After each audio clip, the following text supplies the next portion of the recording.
ಇನ್ನು ರಾಜ್ಯದಲ್ಲಿ ಯೂರಿಯಾ ಗೊಬ್ಬರದ ಕೊರತೆ ಮುಂದುವರೆದಿದೆ. ಹಗಲು ರಾತ್ರಿ ಎನ್ನದೆ ರೈತರು ಕ್ಯೂನಲ್ಲಿ ನಿಂತು ಸುಸ್ತಾಗ್ತಾ ಇದ್ದಾರೆ. ಬೀದಿಗಿಳಿದು ಪ್ರತಿಭಟಿಸ್ತಾ ಇದ್ದಾರೆ. ಮತ್ತೊಂದು ಕಡೆ ಕೇಂದ್ರಕ್ಕೂ ಸಿಎಂ ಪತ್ರ ಬರೆದು ಯೂರಿಯಾ ಪೂರೈಕೆಗೆ ಮನವಿ ಮಾಡಿದ್ದಾರೆ. ಇದರ ಜೊತೆಗೆ ಕೃತಕ ಅಭಾವವನ್ನ ಸೃಷ್ಟಿ ಮಾಡ್ತಾ ಇದ್ದಾರಾ ಅನ್ನುವಂಥ ಗುಮಾನಿ ಕೂಡ ಹೆಚ್ಚಾಗ್ತಾ ಇದೆ.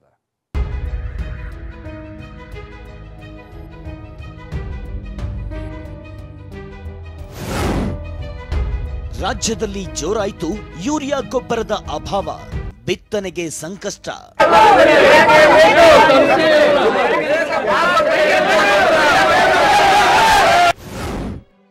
ಗೊಬ್ಬರ ಸಿಗದೆ ಹಲವು ಜಿಲ್ಲೆಗಳಲ್ಲಿ ಅನ್ನದಾತರಿಂದ ಪ್ರತಿಭಟನೆ, ಆಕ್ರೋಶ. ರಾಜ್ಯದಲ್ಲಿ ಉತ್ತಮ ಮಳೆಯಾಗಿದೆ. ರೈತಾಪಿ ವರ್ಗ ಖುಷಿಯಿಂದಲೇ ಜಮೀನಿಗಿಳಿಯುತ್ತಿದೆ. ಆದರೆ ಸಕಾಲಕ್ಕೆ ಯೂರಿಯಾ ಗೊಬ್ಬರ ಸಿಗದ ಪರಿಸ್ಥಿತಿಯಿಂದ ಅನ್ನದಾತರು ಕಂಗಾಲಾಗಿದ್ದಾರೆ. ಚಿತ್ರದುರ್ಗ ನಗರದ ಎಪಿಎಂಸಿಯಲ್ಲಿನ ಚಿಲ್ಲರೆ ಗೊಬ್ಬರ ಮಾರಾಟ ಕೇಂದ್ರದಲ್ಲಿ ಯೂರಿಯಾ ಸಕಾಲಕ್ಕೆ ಸಿಗದೆ ರೈತರು ಕಂಗಾಲಾಗಿದ್ದಾರೆ. ಟಿವಿ9 ರಿಯಾಲಿಟಿ ಚೆಕ್. ಗೋದಾಮಿನಲ್ಲಿ ಅಪಾರ ಗೊಬ್ಬರ. ಗದಗ ಜಿಲ್ಲೆಯಾದ್ಯಂತ ಯೂರಿಯಾ ಗೊಬ್ಬರದ ಕೊರತೆ ಮಿತಿ ಮೀರಿದೆ. ಇಲ್ಲಿ ನೋಡಿ, ಗದಗದಲ್ಲಿ ಸೊಸೈಟಿ ಗೋದಾಮಿನ ಮುಂದೆಯೇ ರೈತರು ರಸಗೊಬ್ಬರಕ್ಕಾಗಿ ಜಾಗರಣೆ ನಡೆಸಿದ್ದಾರೆ.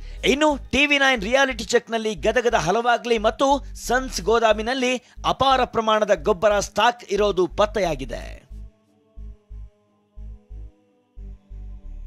ಇನ್ನು ಗದಗ ಜಿಲ್ಲೆ ಲಕ್ಷ್ಮೇಶ್ವರದಲ್ಲಿ ಟ್ರ್ಯಾಕ್ಟರ್ನಲ್ಲಿ ಬಂದ ರೈತರು ರಾತ್ರಿಯೇ ಕ್ಯೂ ಹಚ್ಚುತ್ತಿದ್ದಾರೆ. ಇಷ್ಟಾದರೂ ದಿನಕ್ಕೆ 150 ಜನರಿಗೆ ಮಾತ್ರ 2 ಚೀಲದಂತೆ ಯೂರಿಯಾ ಸಿಗ್ತಿದೆ. ನಮ್ಗೆ ಯೂರಿಯಾ ಗೊಬ್ಬರ ನಮ್ಗೆ ಸಿಗ್ತಾ ಇಲ್ಲ. ದಯವಿಟ್ಟು ನಮ್ಮ ಗದಗ ಶಾಸಕರಾದ ಎಚ್.ಕೆ. ಪಾಟೀಲ್ ಅವರು ಏನು ಮಾಡ್ತಾ ಇದ್ದಾರೆ ಸರ್, ನಮ್ಗೆ ಅವರು MLA ಸಾಹೇಬರಿಗೆ ನಾವು ಕೇಳ್ಕೊಳ್ಳೋದು ಏನಂದ್ರೆ ನಮ್ಗೆ ಯೂರಿಯಾ ಗೊಬ್ಬರ ನಮ್ಗೆ ಬಿಡುಗಡೆ ಮಾಡಿ ಅಂತ ನಾವು ಕೇಳ್ಕೊಳ್ತಾ ಇದ್ದೀವಿ ಸರ್. ಹಾವೇರಿ ಜಿಲ್ಲೆ ರಾಣೆಬೆನ್ನೂರು ತಾಲೂಕಿನ ಹರಣಗಿರಿ ಸೊಸೈಟಿಗೆ ಗೊಬ್ಬರದ ಲೋಡ್ ಬಂದಿತ್ತು. ಆದರೆ ಒಬ್ಬ ರೈತನಿಗೆ 2 ಚೀಲದಂತೆ ಸಿಬ್ಬಂದಿ ಗೊಬ್ಬರ ವಿತರಿಸಿದ್ರು. ನಮಗೆ ಇನ್ನೂ ಹೆಚ್ಚಿನ ಚೀಲ ಬೇಕು ಅಂತ ರೈತರು ಗೋದಾಮಿಗೆ ನುಗ್ಗುವ ಯತ್ನ ಮಾಡಿದ್ರು.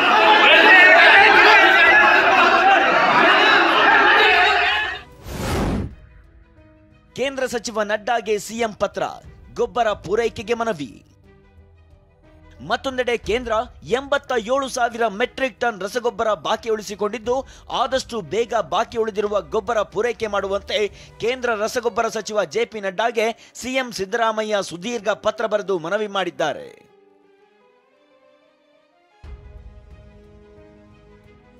Fertilizers, urea and other chemical fertilizers, and we asked more fertilizers from Government of India.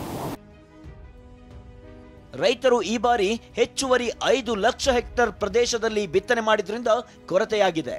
ಆದರೆ ಸಮಸ್ಯೆ ಬಗೆಹರಿಸ್ತೀವಿ ಅಂತ ಕೃಷಿ ಸಚಿವ ಚೆಲುವರಾಯಸ್ವಾಮಿ ಭರವಸೆ ನೀಡಿದ್ದಾರೆ. 1 ತಿಂಗಳು ಬಿತ್ತನೆ ಅಡ್ವಾನ್ಸ್ ಆಗಿದೆ.